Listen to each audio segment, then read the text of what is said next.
But look at how I am utilizing this blessing of a home. Am I using it to serve others? Am I blessing lives of those around us? Am I doing anything in the home that's improper or that's offensive even? So how do we treat our blessings? I'm going to ask that question once again. Do we ever get complacent with the blessings we have received? So I'm not doing anything offensive or anything, but I need to go clean my yard. So just wanted to help you out. If hopefully that helps. It helped me to realize, okay, I got some things to work on. So tip number 1. These are not steps, these are tips. Begin with the end in mind. So I set daily, weekly, monthly, and even yearly goals. And by the way, do you know that today being June 1st, 2016, we are 41% the way through the year. Wow, that's almost halfway through.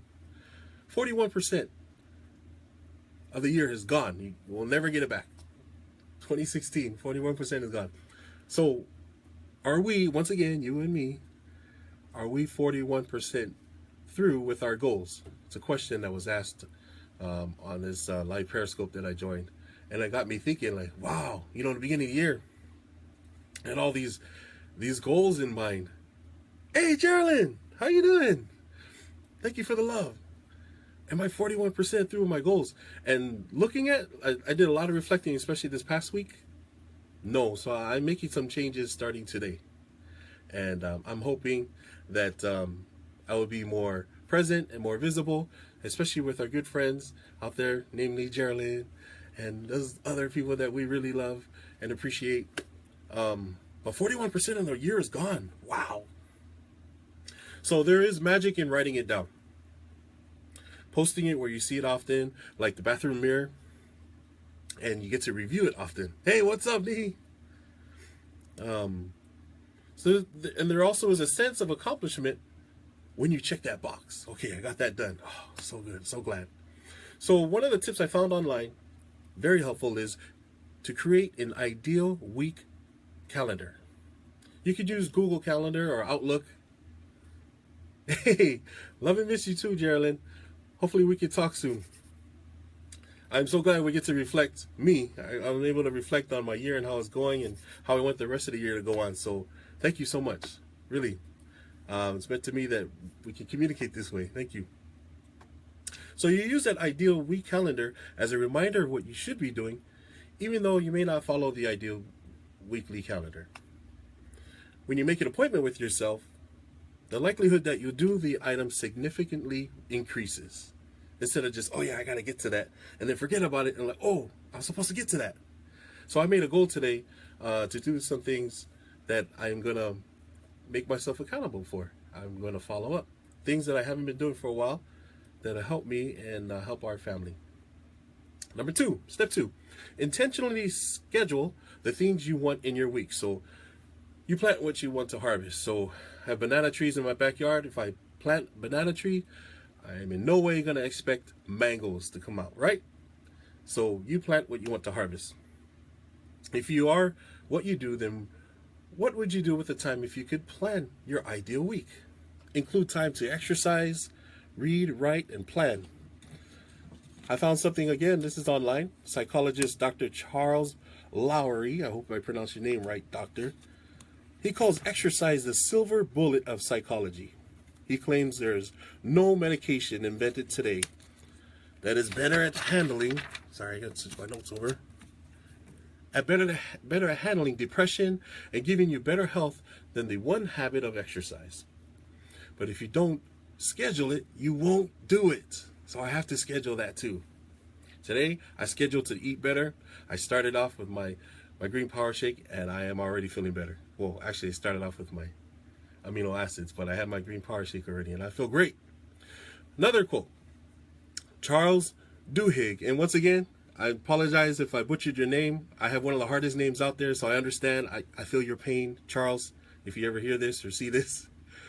In The Power of Habit, he says, typically people who exercise start eating better and becoming more productive at work. They smoke less and show more patience with colleagues and family. They use their credit cards less frequently and say they feel less stressed. Exercise is a keystone habit that triggers widespread change. So schedule the exercise daily. Skinny, I wish. I got some things to work on. Ideally, schedule the exercise first. I have my best friend out there, he's always like, whenever you want to work out, first thing in the morning, 5 a.m. And I'm like, 5 a.m.? That's you, by the way, Nihi. Oh, man, good luck with that. So I'm going to work on that. Schedule the exercise first. Why? It's really difficult to eat at a buffet later on that evening if you started your day with a brisk walk or a nice jog. I mean, it's possible, and don't ask me how I know, but it is very rare. Make a list of essential things. Do it. That's right.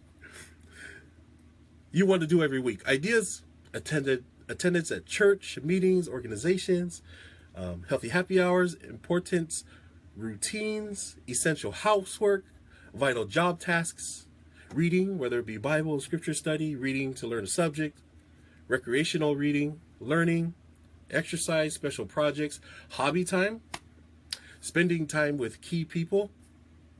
Let me give you a little hint.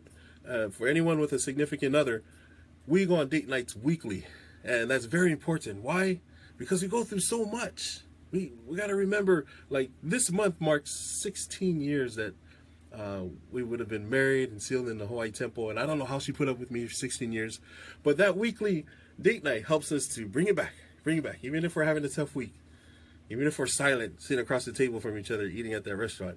That date night really helps out. Or downtime, cruising with family members. Especially our children enjoy that. Tip number 3. Sorry, I gotta go through this. It's already been 13 minutes, so I'll try to move it along. Schedule your time and set clear goals. So if you're gonna run out of room in any given day or week, which happens right when you start scheduling, you're gonna have to make choices. But it's best to make the decision now while you're planning versus, what do I do? I'm in the middle of my busy day. I don't want to make this kind of decision now. I should be working, not Murphy. That's very true, Roland.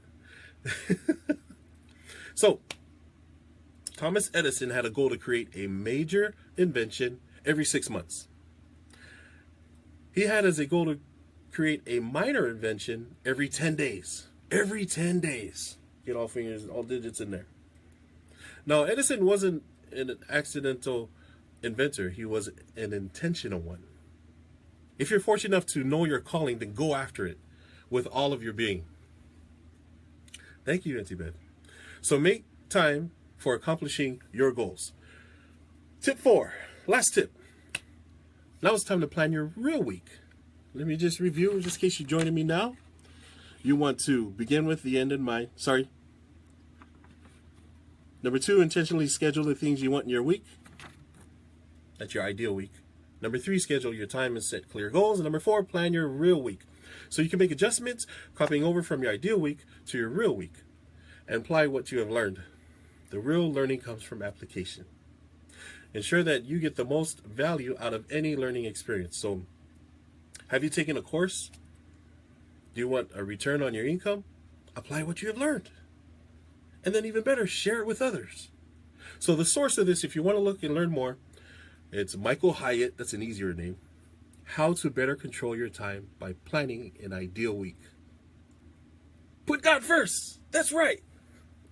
Now, I want to, that's a really helpful tip there. I should be number 1 tip on everything, right?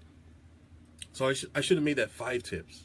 I'm going to end with this. One quote by John Maxwell.